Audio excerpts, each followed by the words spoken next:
G'day guys, and welcome back to another episode. So in today's video we are going to be talking about the ULTRAGAUGE units. Now I've had my ULTRAGAUGE MX1.4 installed in my Land Cruiser now for about 14 months, and I've received numerous queries about it regarding its functionality, reliability and its everyday use. More specifically, I've also received a lot of questions in regards to how it compares with the ULTRAGAUGE Blue unit, which is the Bluetooth device.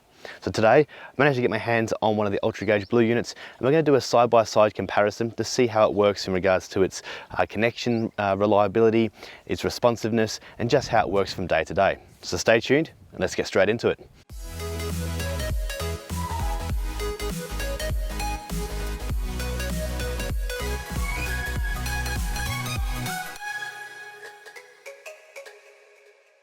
So just before we start, guys, I just want to quickly say thank you to one of our viewers, Peter Coppin, here on the channel.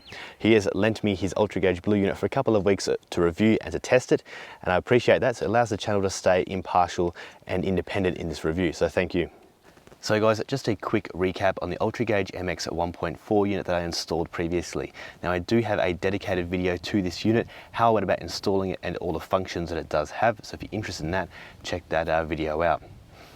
So this unit here is a small but really easily read display. It has up to 7 customizable pages that can display between 6 and 8 gauges of your choosing.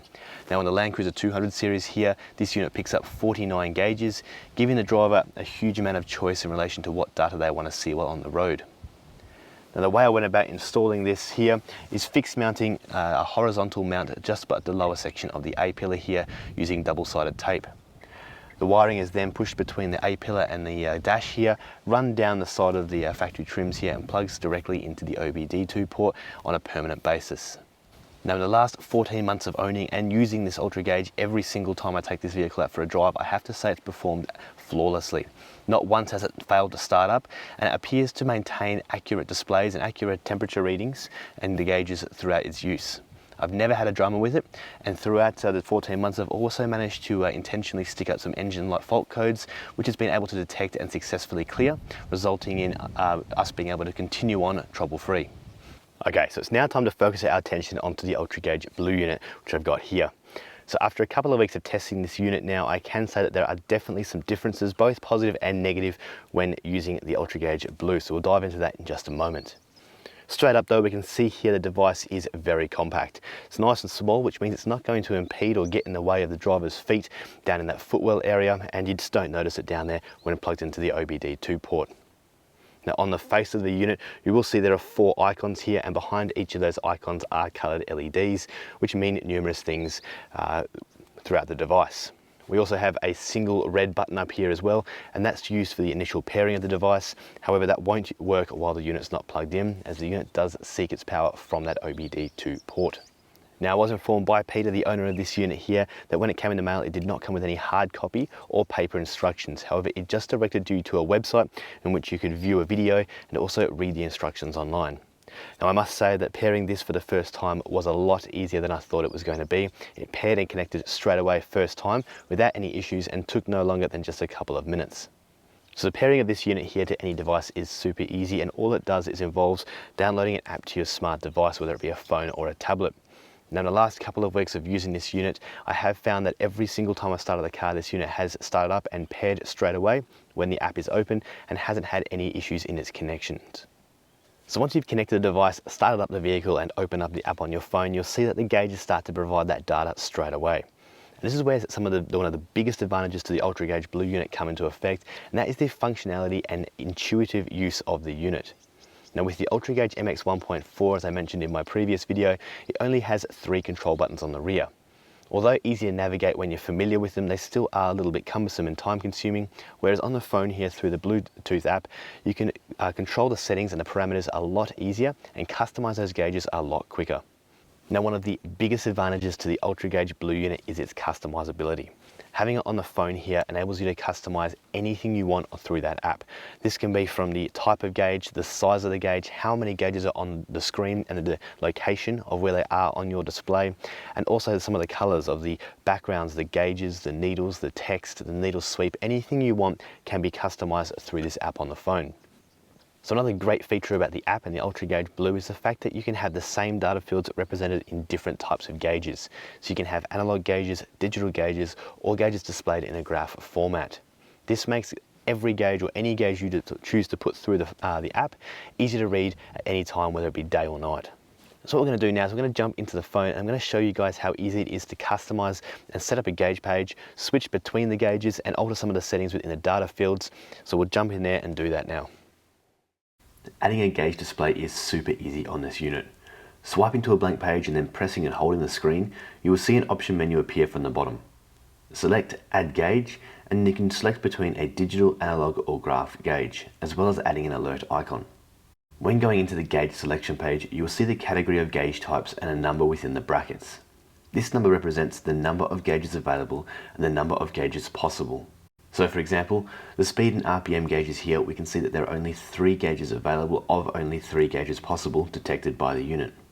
Selecting on this category will take you into the types available. So in this case, if we want to add a speedo gauge, we will select this and it will take us back to the main screen. A press and hold of this gauge will allow you to move the gauge around the display. Now if we want to make this display larger, double tapping the display will open up some options. Selecting Edit, we can see the display options available for this gauge.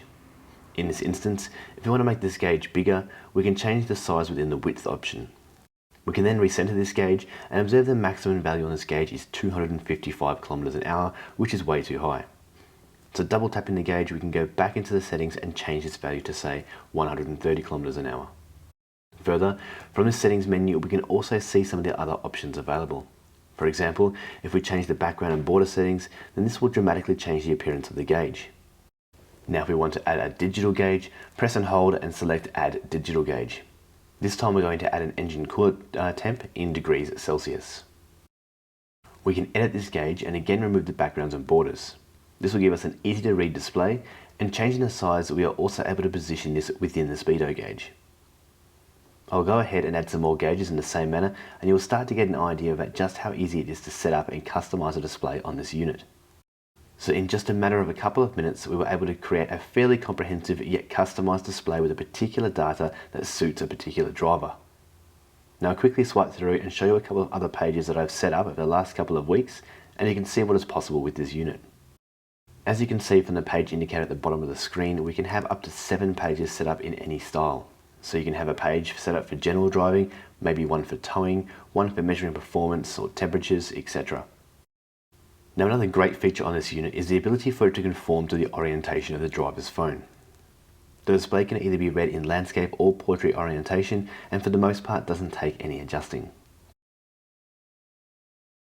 Now entering into some of the menu options, we can see the settings available to us.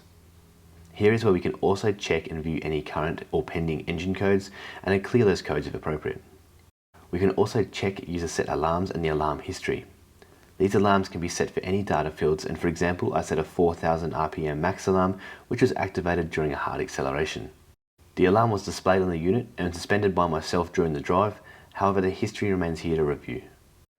So there you have it guys, that's how easy it is to set up a new gauge page and sort of play with some of those parameters in the data fields and the display on which each of those data fields are represented. It's a great system there, very easy to use, and definitely has a much more of a modern look than the ULTRAGAUGE MX1.4 unit that I've got installed in my vehicle. Now this brings me on to another advantage we have with this unit here, and that is the ability to switch from vehicle to vehicle. Just in the case that I'm doing now, I'm borrowing this unit off someone else. It still only takes just a couple of minutes for the initial setup, and then it works perfectly every single time. So if you're someone who swaps from vehicle to vehicle frequently, then maybe this is the unit that's going to be suited to you. Saying that, also keep in mind that these also have the ability to diagnose and clear engine fault codes. So if you're out on the track with someone else who doesn't have an OBD2 port scan gauge, then something like this can be plugged into their vehicle in order for you to diagnose any faults and potentially clear those codes, enabling you to continue down the track. So one other difference that I've been able to detect over the last couple of weeks of using both of these units side by side is the programming within each of these units. Now in the ULTRAGAUGE MX1.4 unit, it's marketed as being able to detect a few extra gauges that the other unit, which is called the EM Plus, is not able to detect. From my experience with using this ULTRAGAUGE Bluetooth system here through the app on the phone, it appears to be the software that's similar to that of the EM Plus unit. Now, although it's not all bad, there are just some minor differences you have to keep in mind and take into consideration if you're looking at buying one of these, particularly if you have one for a Land Cruiser 200 series. So the first thing with the MX1.4 unit that I've got here, and one of the primary reasons I chose this particular unit was its ability to pick up the torque converter and the transmission pan temperatures within the transmission. On here, I had that as my main display 100% of the time. I can always see those two temperatures, and it's definitely something very, very handy to keep an eye on when towing or just under really heavy load. From my experience here, this is not something that the ULTRAGAUGE Bluetooth unit can detect, and I'm unable to get that gauge to come up on its display. Saying this, the ULTRAGAUGE Bluetooth unit does have a few gauges that the ULTRAGAUGE MX1.4 does not have, and this includes some of the timing or performance gauges as they call it in the ULTRAGAUGE system. So this includes a 0 to 40 kilometers an hour time, 0 to 100 kilometers an hour time, and also a 1/4 and 1/8 mile timeline. Now, although these gauges aren't going to be very popular for everybody, they're not necessarily a requirement. They would have been very handy for me in some of my previous testing and some of my prior videos. Now, although there are some differences between both units and both have data that the other one can't show, the inability to show the transmission and torque converter temperatures on the ULTRAGAUGE Blue is definitely a drawback for me in this Land Cruiser 200 series, which does support those sensors. Now, the only anomaly that I noticed between both units was the boost gauge readings. Here on the MX1.4 unit, we can see that we are traveling at about 104 kilometers an hour in 6th gear. The drive was on a straight and level highway and back to back with another identical run with the Blue unit. On this unit, we see the boost gauge is showing about 7.9 to 8 psi of pressure in these conditions. Having a look at the Blue unit, we can see that the boost gauge here is only showing 4 psi. When comparing the other data displayed here, it all appears correct. However, the boost gauge on the Blue unit was under reading on all occasions. Even during a hard acceleration, we can see the Blue unit only shows a maximum boost of 16 psi. However, after having this vehicle dynoed and tuned, I know the maximum is 26 psi, which is what the MX1.4 unit shows. I couldn't figure out why this was occurring, and I was unable to fix this particular gauge during my time with the device. Okay, so jumping on inside the car now, we're going to have a look at a couple of tests I want to perform on both of these units side by side. The first one is going to be a connection test. I want to see how quickly these units can connect to the OBD2 port and start displaying that live data once the engine is started. The second test I want to conduct as well is a responsiveness test. I want to see how quickly and smoothly some of the data from the engine can be displayed on both the units and see whether or not there's an advantage to one or the other for that very accurate and timely data.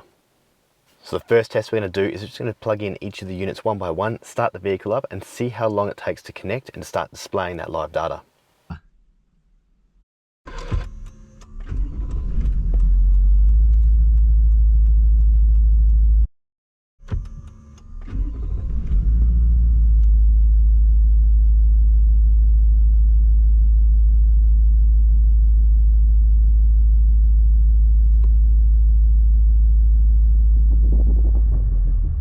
So we can see there that the ULTRAGAUGE MX1.4 did really well, connecting in just a few seconds and bringing that data straight up for the driver to see. Now, although the ULTRAGAUGE Blue was still very quick, just that little bit slower than the ULTRAGAUGE MX1.4, however, neither of those times are anything to worry about or cause any concern. They're both still going to provide relevant data very quickly to the driver. So the next test we're going to move on to is our responsiveness test. Now we're going to be doing this by displaying the RPM on the ULTRAGAUGEs. We're going to see how quickly we can move that up and down and how the ULTRAGAUGE reacts and displays that information for the driver. Now obviously you do have a tacho in your vehicle, however it's going to be a representation for other gauges that also might increase and decrease quite quickly. So we'll start here with the ULTRAGAUGE MX1.4 and see how we go.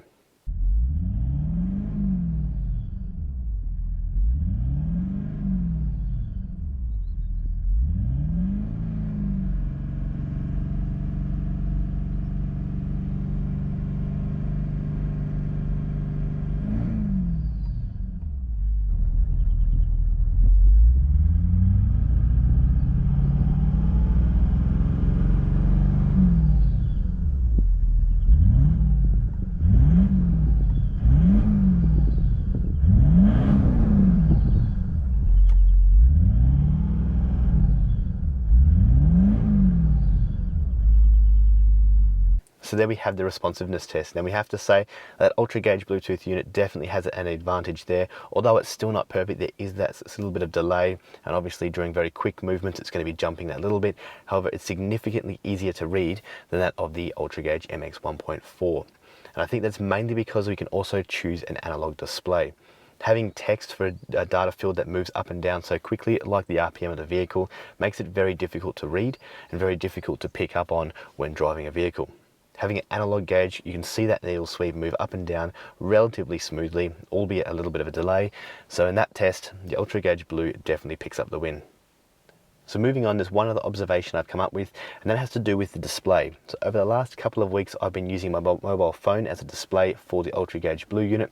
And although it provides a really crystal clear and multicolored display, and as we can see, potentially better in some circumstances, I do use my phone frequently when I'm around town driving. Particularly for me, I use my phone as a pay wave.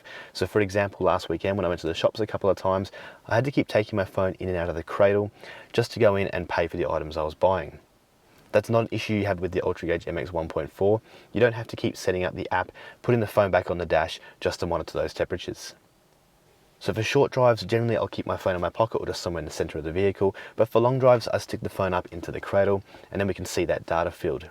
Now the app is good where you can stick the phone up into the cradle, chuck the app on, and the app will prevent the phone from going to sleep, which is what you're going to want because you want to be able to see those data fields while you're driving on those long drives. But this brings in another issue. You then have to plug the phone into power to make sure it has power through those long drives to ensure it doesn't drain the battery. So this is essentially turning a wireless device into a wired device just through a different display. So there we have it, guys. That is my conclusion side by side of testing these two units. We can see here that both of these units display slightly different data and both have their pros and cons. For me personally, I'd say the ULTRAGAUGE Blue definitely wins for its customizability and its modern look to its display and the ability to mount the different types of gauges into that display, like we just did there with the RPM in an analog gauge. However, the MX1.4 unit definitely takes the win for those certain specialty gauges, which does provide access to some data that the ULTRAGAUGE Blue just can't get to and may be important for certain drivers. So overall, both these units have very, very similar traits. They're both able to pick up very similar data, and they both have the ability to diagnose, reflect, and then clear those engine codes if you were to get in trouble as well. Now, over my last couple of weeks of testing the ULTRAGAUGE Blue, I haven't come across any flaws in the operating or software system, and I haven't had any dramas connecting or using the app in any way. The same goes for the ULTRAGAUGE MX1.4 unit. The last 14 months of using it, I haven't had a single bit of trouble with it. It started up every time and seems to display an accurate data reading every time I use it. Again, another big consideration to take into account as well is if you are switching vehicles frequently and want to see these data sets on different vehicles, then the ULTRAGAUGE Blue definitely has you covered there. That quick and easy setup time and the ability to plug into any vehicle very quickly makes it very convenient to switch between vehicles and potentially also diagnose and clear engine fault codes on other vehicles. If you're someone like me and the ULTRAGAUGE MX1.4 isn't going anywhere and your vehicle's staying with you for a while, then that unit is going to be permanently mounted in there. It's a no fuss unit, no mucking around with any phones on the dash and no plugging in external power sources. You've just got a system that works first time, every time. So guys, I hope you've enjoyed today's video. I hope it's given you some useful information and things to consider if you are thinking about buying one of these units for yourself. Now for us Australians, we do now have a national dealer and I'll put a link to their website in the description below if you do want to buy one of these locally. So again guys, thanks for watching and we'll see you in the next episode. Cheers.